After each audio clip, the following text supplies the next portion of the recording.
Diabetes का बीमारी है उनके लिए स्पेशली आपका शुगर फ्री वाला कॉफियार है। इसमें आपका चीनी मीठा आपका इसमें शक्कर नहीं मिला गया है। ये शुगर पेशेंट के लिए पूरा सेफ है। ठीक है। ये आपका येलो जेल है। ये आपका एंटी रिंकल एंटीबायोटिक जेल है।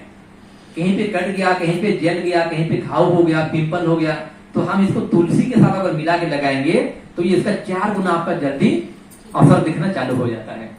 किसका अगर गंजेपन है, सिर में बाल नहीं है, पतला बाल है, तो उसको तुलसी में मिला के लगाएंगे खाली जगह में, तो 15 दिन में आपका सिर में बाल निकलना चालू हो जाता है।